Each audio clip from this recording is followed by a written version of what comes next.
Hello gamers, CryptoKusha here with another gaming video. Before I begin, let me know how many of you are still excited for Web3 gaming. Do you see the industry growing or not? Please share your thoughts in the comment section. Now let's begin. First, let's talk about Atias Legacy, since their closed beta playtest is currently live. For those who don't know what Atias Legacy is, it's a mobile MMORPG game from the Axie universe. A few months ago, they dropped a trailer that got everyone, including myself, excited for it, so definitely check it out. And now, we finally get to see how it plays. I should point out that this playtest has very limited gameplay, and it's obviously not everything we should expect from the full game once it launches. As a matter of fact, it is mainly focused on the battle mechanics, and here's how it works. You start with the main character. Then you can add up to 4 more Axies to your team by purchasing them with the in-game coins. You can also change the formation of your squad depending on their abilities and your strategy. There are also different weapons and equipment that you can purchase to make your team stronger. These items give your characters buffs and abilities, and they come in different tiers. I am not entirely sure if by tiers they mean rarities or something else, but you get the idea.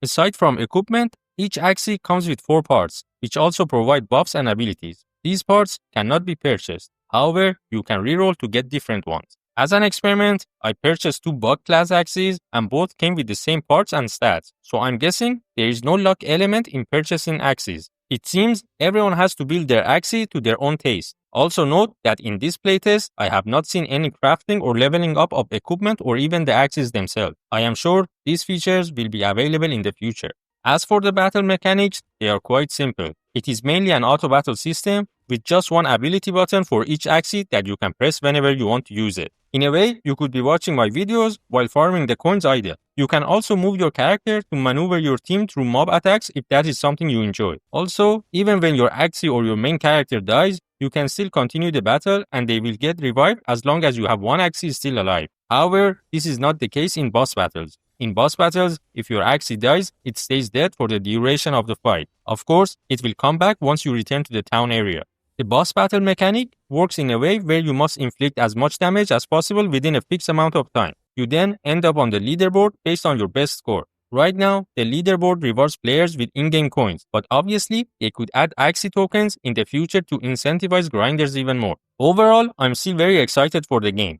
The art is beautiful, the movement feels fluid, and the game runs smoothly, at least on my phone. Although, it did make my phone heat up, so more optimization is definitely needed. The team is also addressing and acknowledging known bugs on their Discord, so they are very active. We shall wait and see what they eventually come up with. I just hope they can figure out the game economy and balance everything properly. Next, I want to talk about Immutable perpetual reward, so everyone is clear on what to do and how to obtain a legendary key for better rewards. First of all, you need to sign up on the platform and register. I'm going to assume most of you already know how to do that, but let me know if you need help with it as well. After that, go to the quest page to see your progress bar on top of the site. When you click on it, it shows a list of quests and the respective points they give toward the rarity of your key. Please note that the quests you complete each week within the mentioned time period determines your next key rarity. For example, I have until October 1st to grind for my next key. You can see here on top, it says only quests completed between specific dates count toward your key rarity.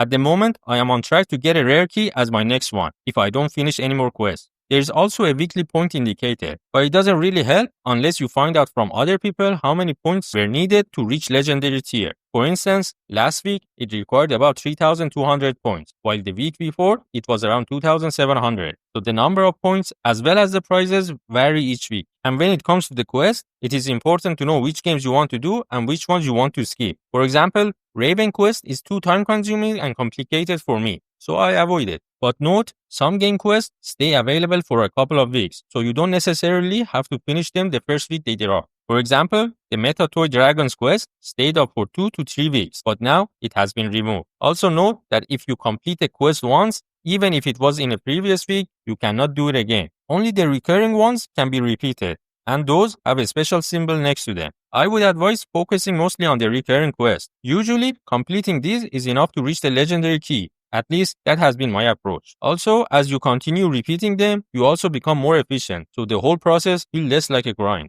And to unlock a key, you need 500 gems, which you can easily obtain just by discovering games and interacting with the quests they provide. So get to grinding, and if you have any questions, you can always join our Discord server since we have a dedicated channel for Immutable quests. Lastly, I want to talk about the Sandbox since their Alpha Season 6 has launched. To be honest, I'm not as excited as I was during the previous seasons, but it is still a big project, at least for now. So let's go over it. If you don't purchase a battle pass, you can only earn 6 sand tokens, which is acceptable if you enjoy the game. However, in my opinion, the more they develop the game, the less exciting Sandbox and its experiences feel. They have ruined parkour and you still have lags and glitches. Of course, I still need to wait for all 30 experiences to unlock before giving my final thoughts. I'm sure there will be some enjoyable ones. I hope there is. Now, if you decide to purchase a battle pass or win one through a giveaway, you need to reach level 32 in the pass to claim all the additional sand tokens, which will be around 42 in total, including the 6 free ones. And if you finish the battle pass and reach level 35, you unlock the sand pool key, which will also grant you a share of the 250,000 sand prize pool.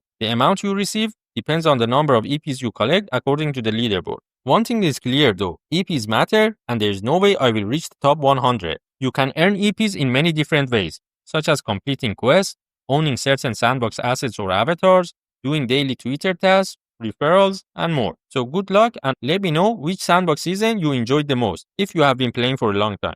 To wrap this video, there is not much more to say other than keep checking the Game Monkey website daily and tell your friends about it. Also, watch out for games like Ymir and Rohan 2, which will be launching in the near future. I must also say, I enjoyed playing Society's pre-season. It still needs a lot of polish to attract the masses, but it was fun, and I even earned some tokens. They are not unlocked yet, but it is around $3 earned just by having fun. Thanks for watching. Don't forget to like and subscribe if you enjoyed the video. And one more thing, what's with all the lights and effects in the sandbox? Bye.